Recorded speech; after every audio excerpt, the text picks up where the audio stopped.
ملګرو هند یو بل رسالت شروع کړی. هند غواړي زموږ مشر او لوی قهرمان احمد شاه بابا باندې فلم جوړ کړي. ولې دا فلم جوړوي؟ له دې فلم څخه هدف څه ده؟ ویډیو راسره تر اخره پورې ګورئ. ګرانو کتونکو او مینوالو السلام علیکم. په دې فلم کې مشهور فلمي اکټر سنجي دت، ارجن کپور، کریټي سونن او زینت امان پکې خپل رول ادا کړی. دغه فلم د درېمې سترې جګړې پانیپت په اړه چې په 1921 میلادي کال د جنوري په 14 نیټه رامنځته شوې وه ډک شوی دی. دغه جنګ د لوی امپراتور احمد شاه بابا او مرهټیانو ترمنځ ترسره شوې وه. په دې فلم کې سنجي دت د افغانستان ستر امپراتور احمد شاه بابا رول ادا کړی او ارجن کپور بیا پکې د مرهټیانو د مشر ساتشیو روحبا رول ادا کړی دی. په دې فلم کې کریټي سونن د پرواټي بال رول لوبولی. پرواټي بال د ساداشیور باهو دوهمه میرمن وه.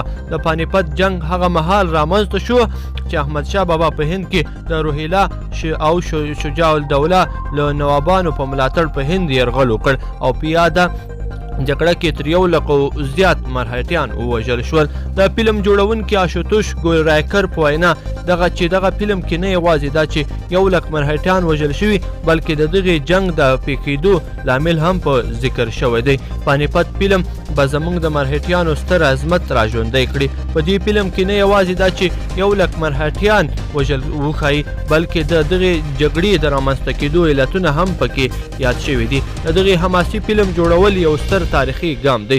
موږ په دې ویاړو چې د یو داسې فلم برخه یو چې په هغې کې د یو سترې جګړې پانیپت صحنې ښودل کیږي او په دې فلم کې به دا هم وښودل شي چې له دې جنګ وروسته ټول تاریخ بدل شو.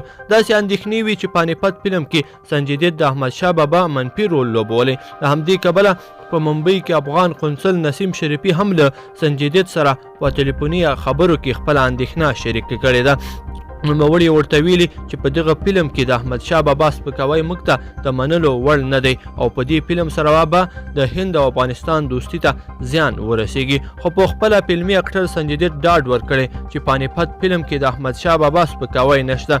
رول منفي وای ما هم پکې برخه نه اخیسته. په فلم کې په مرهټیانو باندې د احمد شاه بابا برید هغه ژمنه ښیي چې په هند کې د پښتنو واکمنو سره کړې وه. احمد شاه بابا جنگ نه غوښته، یوازې خپله پښتو یې سر ته ورسوله. موږ احمد شاه بابا ته د یو ستر امپراتور په توګه احترام لرو. ګرانو کتونکو او مینوالو په دې هیله چې دغه ویډیو مو خوښه شوې وي، که چیرې مو دغه ویډیو خوښه شوې وي در سره لایک کړئ او نور دوستانو سره هم شریکه کړئ. مننه.